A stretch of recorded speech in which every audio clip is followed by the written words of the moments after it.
Right, so what's happening here? This is sort of a command center for these recordings that we've been doing.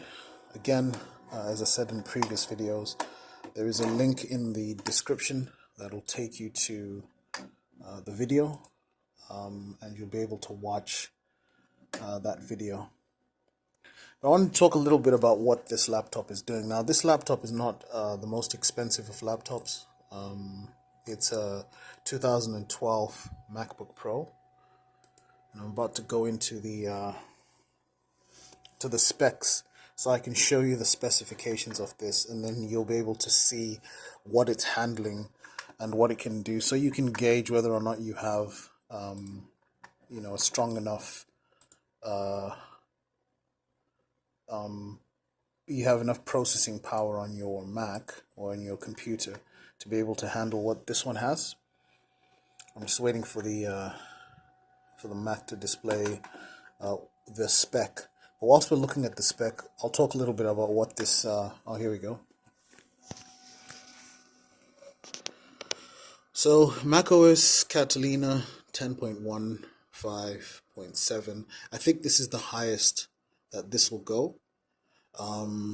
It's a mid 2012. It's an i7. Now, if you're running anything less than an i7, you really want to be upgrading to an i7 or using an i7. I know this is an old i7 because it's 2.9 gigahertz dual core, but I'll show you what this has been doing. I think the RAM is 8 gig. Yeah, 8 gig RAM, etc. So that's pretty much the spec. Now, what this laptop pretty much handled the whole stream. It handled everything. It handled the mix in the door.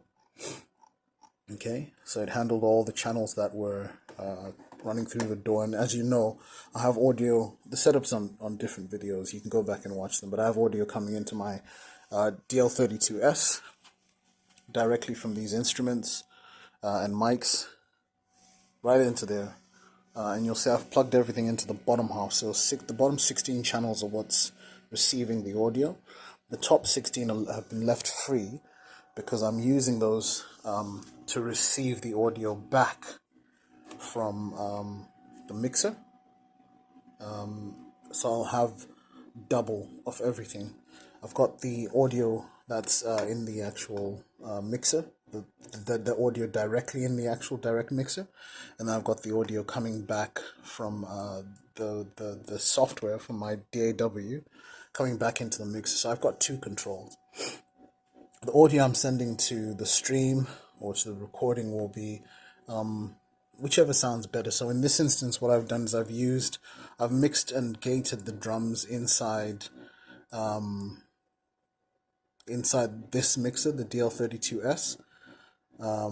However, I've then put all the vocals. I've been using all the vocals and the keyboards and bass from the DAW. And the reason why I've been doing that is it's easier for me to handle gating and stuff from the actual mixer, and it sends a gated signal out of the mixer into the DAW. So I don't have to double gated it there and then gate it here. So it comes in clean already gated. And then in terms of the audio from the vocals and the keys and stuff, I've applied different effects within the DAW to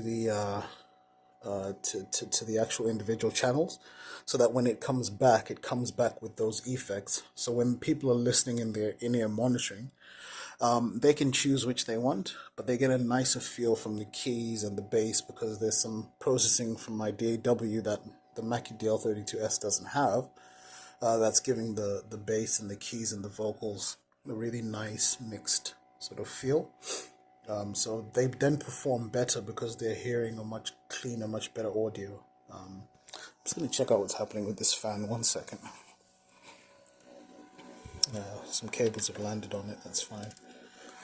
I always keep a fan on my mixer, and it just keeps it cool all the time because these did not have inbuilt fans.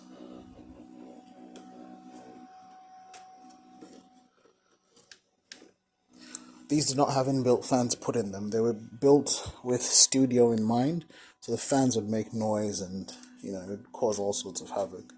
So I put a fan on the outside so that if it is overworking for whatever reason, it can cool down quite easily, and I don't have to worry about constantly checking of whether it's warm or not.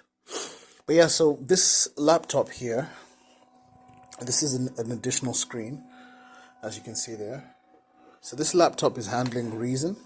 It's also handling Master Fader, but in addition to all of this, it's also handling a few other things. So within the broadcast software, which is OBS, it's handling all three cameras.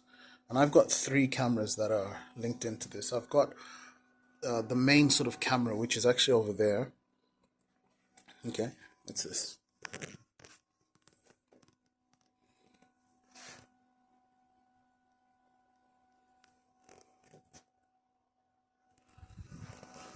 Now these are all,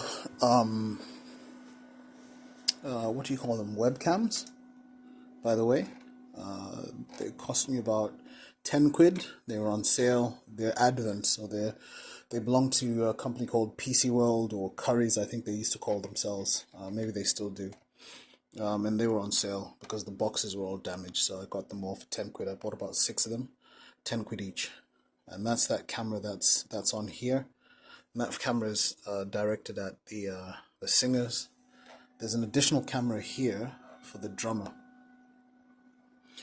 So this, I don't know if you can see, but that's the drummer's stool. That's the mic. You can see a cymbal and part of the tom. I'll come around. So that's that camera that's over there, pointing down. And it's just, there's the stool. There is a light in here, so when we are actually recording or streaming, there'll be a light beaming down so that it illuminates the drummer. This panel here is up and it's covering this section here so that the sound doesn't bleed out from the drums, and so are the top bits as well. So there's a camera there, and then there's a final camera which is dubbed the musician's camera, which is that one, and that camera is over here. And what we've been doing with this camera is we've been moving it around, as you'll see here. If we want to take the bass player, we'll fix it on the bass player, and then we'll transition it across. Then we might go somewhere else. So we might go back to the singers, for example.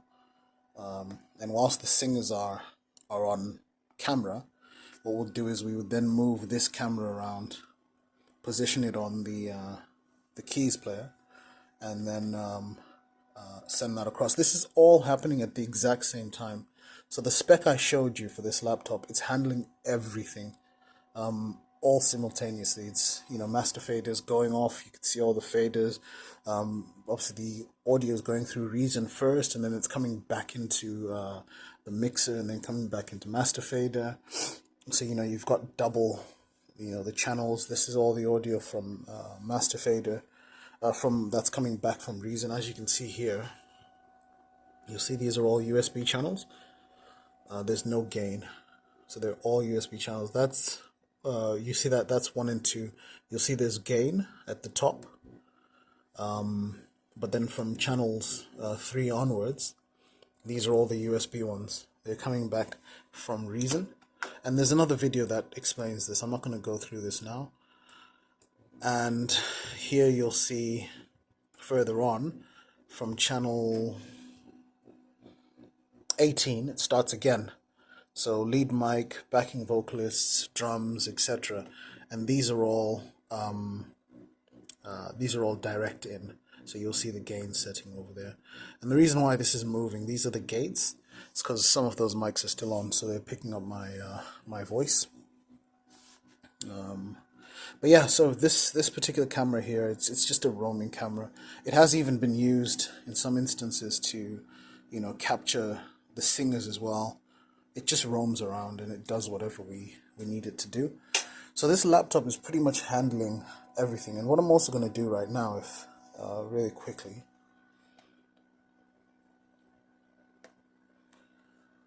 just going to make sure audio, yeah, it's picked the That's fine. I'm gonna try play something from one of the sessions. Now, obviously, there's nobody here at the minute, but because these have been recorded, I'm gonna actually play them in their individual channels.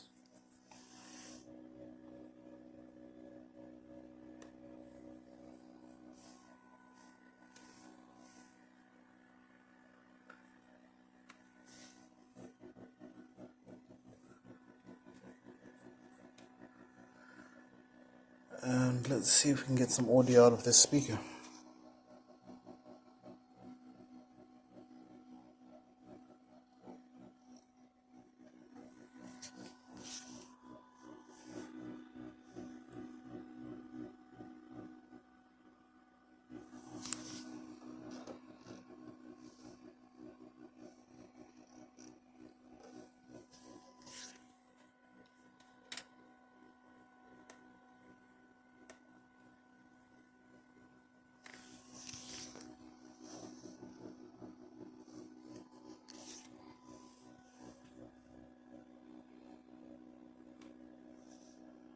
It's not working.